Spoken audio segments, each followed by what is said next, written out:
Prince ஜுவல்லரியின் 300க்கு 300 ஆடி offer. கிராமுக்கு ரூபாய் 600 சேவ் பண்ணுங்க. உதயநிதி கைது தொடர்பாக நீதிமன்றத்தில் அரசு தரப்பு சொல்ல முடியாத அளவுக்கு உதயநிதி பேசியிருக்கிறார் என்று வாதத்தை முன்வைப்பதாக தெரிகிறது. இதற்கிடையில் தஞ்சைக்கு அழைத்து செல்லப்பட்டுக் கொண்டிருக்கிறார் உதயநிதி. தஞ்சையில் அவர் ரிமாண்ட் செய்யப்படுவார் என்று தெரிகிறது. உதயநிதி கைதை எதிர்த்து திமுகவினர் நீதிமன்றத்திற்கு சென்றிருக்கிறார்கள். இன்னும் ஆவணங்கள் நீதிமன்றத்தை வந்தடையவில்லை.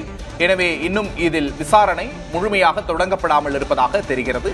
இதற்கிடையே தமிழகம் முழுக்க பல்வேறு இடங்களிலையும் திமுகவினர் போராட்டத்தில் ஈடுபட்டுக் கொண்டிருக்கிற காட்சிகளை பார்க்கிறோம். மற்றொரு பக்கம் உதயநிதி ஸ்டாலின் தஞ்சாவூருக்கு அழைத்து செல்லப்பட்டுக் கொண்டிருக்கிறார். பரபரப்பான காட்சிகளை திரையிட பார்க்கிறோம்.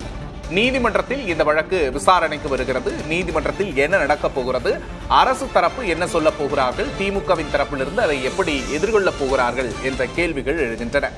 ரிமாண்ட் செய்ய தஞ்சை அழைத்து செல்லப்படுகிறார் உதயநிதி ஸ்டாலின். சொல்ல முடியாத அளவுக்கு உதயநிதி பேசியிருக்கிறார் என்கிறது அரசு தரப்பு. நாடாளுமன்றத்தின் உதயநிதியின் கைது விவகாரம் நாடாளுமன்றத்திலும் எதிரொலித்திருக்கிறது. கைது குறித்து மாநிலங்களவையில் திருச்சி சிவா பேசி வருகிறார். மாநில அரசு தொடர்புடைய விவகாரம் என்று மாநிலங்களவை தலைவர் பேச அனுமதி மறுக்கிறார். தொடர்ந்து திருச்சி சிவா இது குறித்து பேசி வருகிறார். கைது குறித்து மாநிலங்களவையில் திருச்சி சிவா கேள்வி எழுப்பி வருகிறார். காட்சிகளை பார்த்தோம். நாடாளுமன்றத்திலும் ஒரு பரபரப்பான சூழல் காணப்படுகிறது. முன்னதாக நாடாளுமன்ற வளாகத்தில் திமுக எம்பிக்கள் ஆர்ப்பாட்டத்தில் ஈடுபட்டிருந்தனர். இந்த நிலையில் நாடாளுமன்றத்துக்குள்ளேயும் உதயநிதி கைது எதிரொலித்திருக்கிறது. நாடாளுமன்றத்தில் திமுக எம்பிக்கள் இந்த பிரச்சனையை எழுப்புகிறார்கள். திமுக எம்பி திருச்சி சிவா இது தொடர்பாக பேச முயல்கிறார். இது மாநில அரசு தொடர்புடைய விவகாரம் என்கிறார் மாநிலங்களவை தலைவர் CP ராதாகிருஷ்ணன். தற்போது மாநிலங்களவையில் நடைபெற்ற காட்சிகளை பார்த்தோம். திமுக எம்பி திருச்சி சிவா தற்போது நம்மிடையே இணைந்திருக்கிறார். வணக்கம் திருச்சி சிவா. உதயநிதி கைது செய்யப்பட்டிருக்கிறார். பரபரப்பான காட்சிகள் அரங்கேறிக்கிட்டு இருக்கு. உங்களோட பார்வை என்ன? அதாவது அதை இந்த நாடாளுமன்றத்திலும் எழுப்பினோம். தமிழ்நாட்டை பொறுத்தவரை கருத்து சுதந்திரம் இல்லை. அரசியல் சட்டத்தில் பேச்சுரிமை என்பது அடிப்படை உரிமையாக வழங்கப்பட்டிருக்கின்றது. ஆனால் அரசாங்கத்தை எதிர்த்து பேசினாலோ, அமைச்சர்கள் முதலமைச்சரை விமர்சித்து பேசினாலோ உடனே அவர்கள் மீது வழக்கு பாய்வது என்பது வாடிக்கையாகிவிட்டது. பிரச்சனை என்ன என்பது இரண்டாவது. ஆனால் அடிப்படை உரிமைகள் என்பது முக்கியமானது. ஒருவரை கைது செய்வதற்கு முன்னால் அவருக்கு 41 என்ற அடிப்படையில் ஒரு நோட்டீஸ் கொடுக்க வேண்டும், எதுவும் தரவில்லை என்பதெல்லாம் சட்ட ரீதியான ஒன்று. மாநிலங்களவையில் எழுப்பிய போது இது ஒரு மாநிலத்தின் சட்ட ஒழுங்கு பிரச்சனை என்று அவைத்தலைவர் சொன்னபோது, மாநிலங்களவை என்பது மாநிலங்களுடைய தொகுப்பு. நாங்கள் தமிழ்நாட்டின் பிரதிநிதி. எனவே அங்கு நடக்கிற பிரச்சனையை வேறு எங்கு பேசுவது என்று கேட்டோம். அவர்கள் அதற்கு விடை சொல்லவில்லை. ஆனால் எங்களை பொறுத்தவரை அடிப்படை உரிமை என்பது எந்த வகையிலும் எந்த ஆட்சியிலும் மறுக்கப்படக்கூடாது. இதற்கு முன்பு இருந்த முதலமைச்சர் திரு மு.க. ஸ்டாலின் அவர்களை கடுமையாக விமர்சித்திருக்கிறார்கள். பல பேரை விமர்சித்திருக்கிறார்கள். ஆக ஒரு ஜனநாயக நாட்டில் பேச்சுரிமைங்கிற போது அதுல ஏதாவது கொஞ்சம் வரம்பு மீறுகிறார்கள், அதற்கு வழக்கு தொடுக்கலாம்.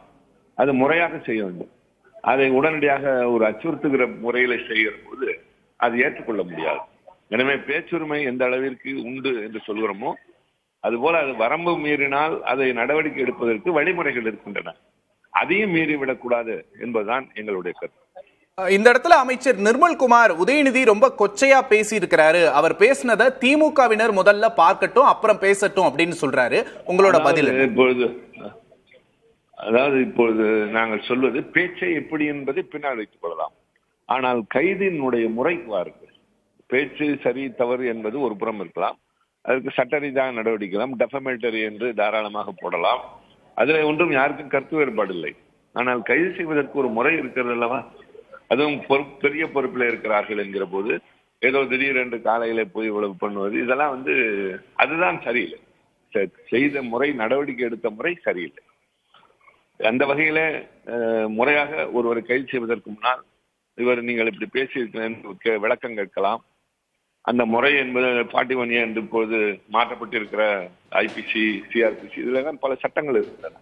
அந்த வகையில எதையும் சொல்லாமல் செய்திருப்பதுதான் சொல்கிறோமே தவிர இப்பொழுது பேச்சினுடைய தன்மையை பற்றியோ அதுல இருக்கிற சாராம்சத்தை பற்றியோ பேச வரவில்லை. How it is being implemented, how it is being done என்ற வகையில்தான் முறையாக அது செய்யப்படவில்லை என்பது எங்கள் கருத்து.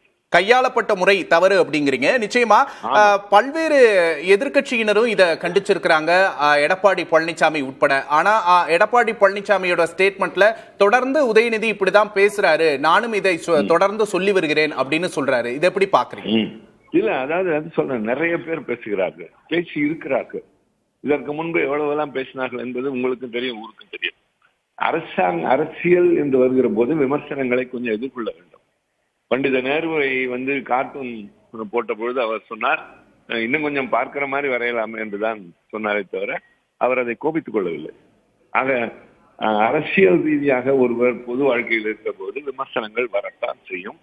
அது எல்லை மீறக்கூடாது என்பதில் யாருக்கும் வேறுபாடு இல்லை. ஆனால் அதை எப்படி செய்கிறார்கள் என்பதுதான், நடவடிக்கை எடுக்கிற போது எந்த வகையில் நடவடிக்கை எடுக்கிறார்கள், அதுதான் நான் மீண்டும் மீண்டும் சொல்லுவேன். நிச்சயமா அமைச்சர் நிர்மல்குமார் இன்னொரு வார்த்தையை ஆட் பண்றாரு, ஜெயலலிதா இருந்திருந்தாலும் இப்படிதான் செஞ்சிருப்பார் அப்படின்னு சொல்றாரு. யார் இருந்தாலும் நாங்க இருந்த பொழுது ஒன்றுமே செய்யவில்லை. முக ஸ்டாலினை விமர்சித்த அளவுக்கு யாரை விமர்சித்திருக்கிறார்கள்? கலைஞரை விமர்சித்தது இல்லையா? அந்த அம்மையாரை விமர்சித்தது இல்லையா? அவரும் கேட்டுக்கொண்டுதான் இருந்தார். நாங்கள் நியாயப்படுத்தவில்லை.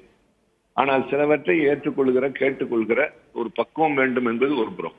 ஒருவேளை அது எல்லை மீறி இருக்கிறது என்று சொன்னால் நீங்கள் அதை எடுக்க வேண்டிய முறை என்று ஒன்று இருக்கிறது. அது மீண்டும் மீண்டும் நான் சொல்கிறேன். சரி, இதை நியாயப்படுத்தல, ஆனா கையாளுகிற விதம் பக்குவம் இல்லை அப்படின்னு சொல்றீங்க. நன்றி திரு திருச்சி. அரசியலில் விமர்சனங்கள் இருக்கும். அது எந்த அளவுக்கு வரைமுறை கடந்தது என்பது பேசுகிறவருக்கும் தெரிய வேண்டும், சட்ட ரீதியாகவும் இருக்கிறது. ஒருவேளை அது தாண்டி போகிறது என்று சொன்னால், ஒருவருக்கு அது மனம் புண்படுகிறது என்று சொன்னால் வழக்கு தொடுக்கலாம். அந்த வழக்கை முறையாக கையாளலாம். பிரின்ஸ் ஜுவல்லரியின் 300க்கு 300 ஆடி ஆஃபர்.